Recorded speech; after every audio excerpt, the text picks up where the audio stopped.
And last Concord, I'll be brief, but I just want to make a few brief points in relation to this amendment and the bill that's before us.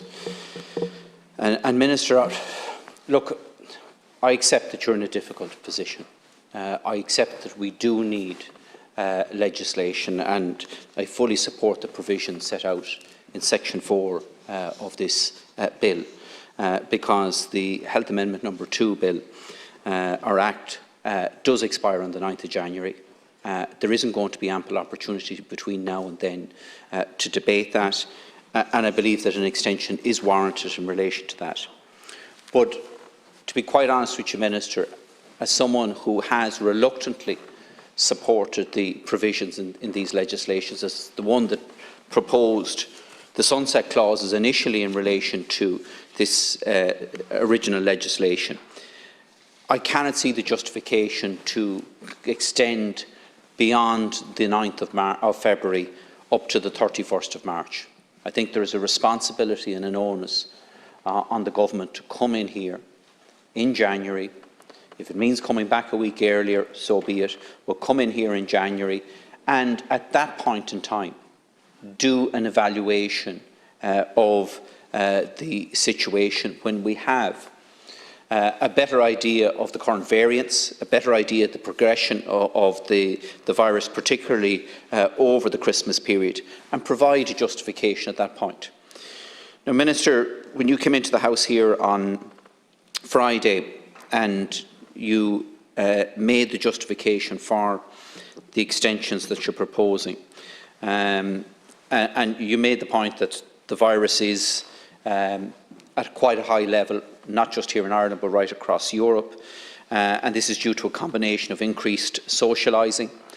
Well, the decision was taken by government to increase the socialising, particularly in relation to nightclubs, without the use of antigen testing, which many of us here in the opposition had been pleading with you for ages to introduce. Now, I accept there is a debate between the academics as to whether we should have antigen testing or not.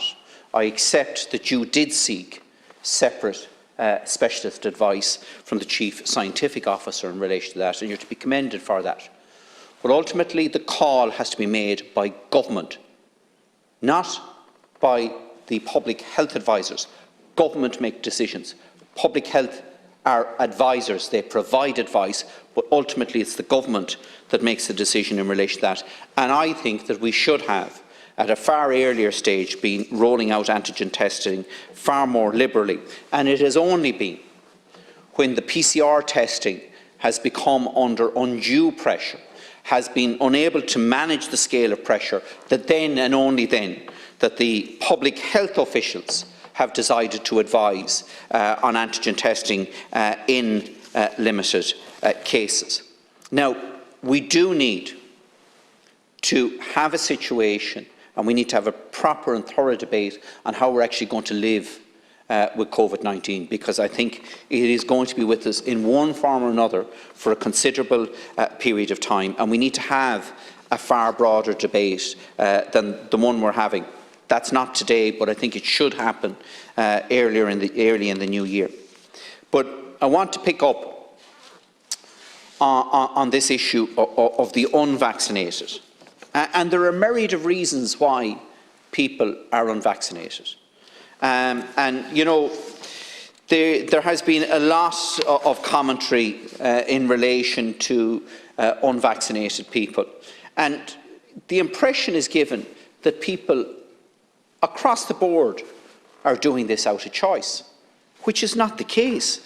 There are people who, for very valid medical reasons, cannot or should not have the vaccine. And if you go to the UK NHS website in relation to it, it states that the possible reasons that you would have a medical exemption from the vaccine is that if you're receiving end-of-life care, if people with learning disabilities or autistic individuals, or people with a combination of impairments where vaccination cannot be provided through reasonable adjustments, a person with severe allergies to the currently available vaccines, or those who have had adverse reaction to the first dose, for example myocarditis.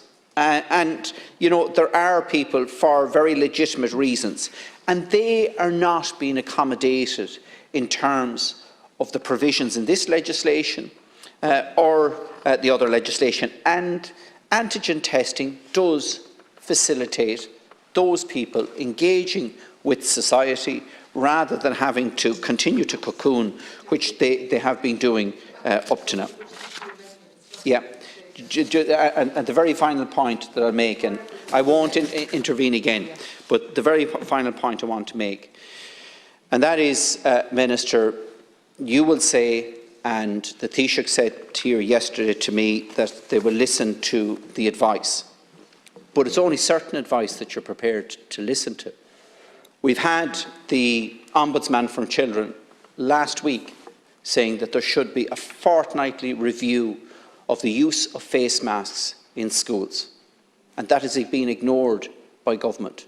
Now, that is an expert. The Office of the Ombudsman for Children is an expert in dealing with the issues regarding children, not an expert in public health advice, but has recommended that there would be a fortnightly review of that. The government has made a decision that they're going to extend this until the 9th of February and maybe beyond that point.